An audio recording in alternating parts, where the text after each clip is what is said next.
여러분들은 독서를 하면서 가장 어려웠던 부분은 무엇인가요?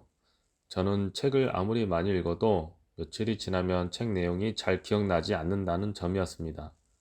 심지어 구매해서 집에 소장하고 있던 책인데 다시 구매한 적도 있었으니까요.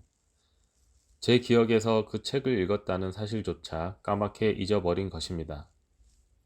그렇다면 이렇게 책을 읽어도 기억나지 않는 이유는 무엇일까요? 아무래도 눈으로만 독서를 했던 이유인 것 같습니다.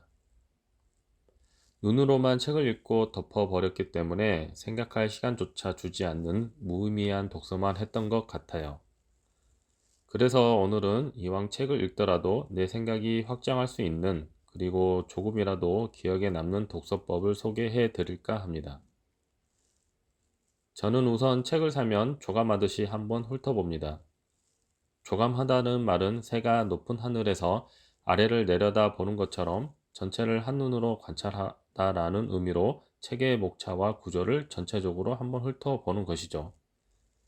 이때는 내용을 파악하지 않아도 됩니다. 그냥 산책한다, 구경한다는 생각으로 가볍게 책을 이렇게 저렇게 뜯어보는 것입니다.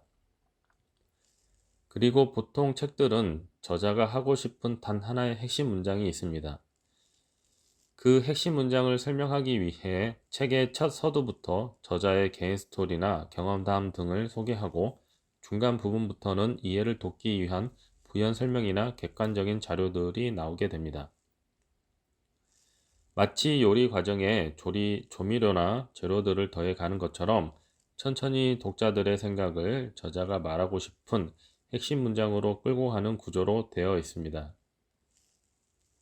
그래서 저는 책의 내용을 전체적으로 먼저 훑어보지 않는 상황에서 첫 장부터 읽기 시작하면 마치 산세를 보지 않고 등산부터 하는 것과 같다고 생각합니다.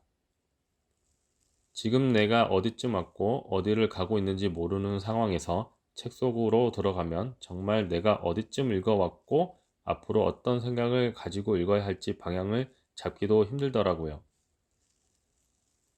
이렇게 책을 전체적으로 조감한 후에 내가 생각하는 핵심 문장을 빨리 찾아서 먼저 A4 종이에 적어 놓습니다. 그때 적어 놓은 글이 핵심 문장이 아니어도 됩니다. 그 이유는 자신이 생각하는 그 책의 핵심 문장을 적어 놓는 행위 자체가 저자의 글을 비판적으로 읽을 수 있는 기준 척도가 되기 때문입니다. 이후 책을 빨리 스킵하면서 눈에 띄는 키워드들만 A4 종이에 나열해서 적어 놓습니다. 크게 챕터 정도만 구분하고 키워드들의 순서는 상관이 없습니다. 이렇게 두 번, 세 번 정도 책을 빠르게 10분에서 15분 내외로 가볍게 눈으로만 읽으면 책 내용의 정확한 의미들은 알 수는 없겠지만 대략적인 책의 기본 구조, 글의 구조는 어렴풋이 머릿속에 잡아지게 됩니다.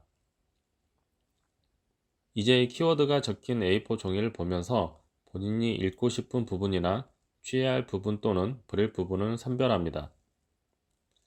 책을 어떻게 공략하면서 읽을지 대충 전략을 세우는 것이죠. 이후 내 목적과 취합해야 할 부분은 정독하면서 읽어갑니다. 그때 마음에 와닿는 문장은 A4에 적힌 키워드 옆에 적어놓고 자신의 생각을 담은 문장을 추가로 적어놓는 것입니다.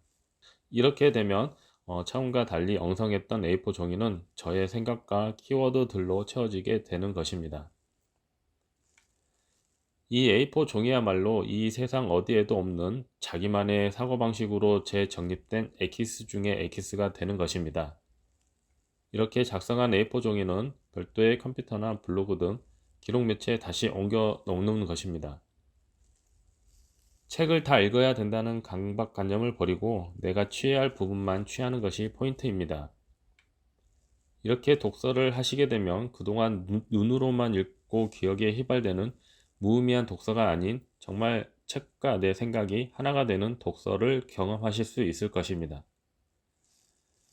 여러분들은 독서를 하는 이유는 무엇인가요? 저는 독서를 하는 이유가 지식의 확장보다는 사고의 확장인 것 같습니다. 사고의 확장을 위해서는 기록이 필수입니다. 저는 어렸을 때 기록에 대해 딱히 생각을 해본 적이 없었습니다. 어렸을 때부터 형편이 좋지 않은 가정 환경 때문에 20대에 정말 안 해본 아르바이트가 없었던 것 같습니다. 20살 대학 입학을 하루 앞둔 어느 날 피자 배달을 하다 차량과 교통사고가 나서 이틀 후 병원에서 깨어났던 적이 있었습니다. 그때 눈을 떴을 때는 몸은 성한 곳이 없었습니다. 정신을 잃고 깨어나는 그 순간에도 아무 고통도 없었습니다. 그냥 잠깐 단잠을 자고 일어난 것 같았습니다. 그때 드는 생각이 그냥 눈을 뜨지 못했더라면 그냥 허공에 스쳐 지나가는 바람과 먼지처럼 아무 의미 없이 이 세상에서 사라지겠구나라는 생각이 들었습니다. 죽는 것보다 그 부분이 더 무서웠던 것 같습니다. 아무것도 이루거나 남기지 못하고 죽는다는 것, 한 번 주어진 인생인데 그래도 후회 없이 재미있고 알차게 살아봐야 하지 않을까요? 그래서 제 삶을 세상에 남기고 성공하기 위해서 무엇이 필요한가를 고민한 결과 기록에 대한 관심까지 생겼고, 기록에 대한 관심은 블로그나 유튜브 등 어떤 매체에 상관없이 기록해 두고 싶었습니다. 저와 같은 생각을 가진 사람들과 함께 성장하고 생각을 공유하고 싶어서 이렇게 영상을 남기게 되었습니다. 앞으로도 좋은 영상으로 다시 찾아뵙도록 하겠습니다. 오늘도 좋은 하루 되세요.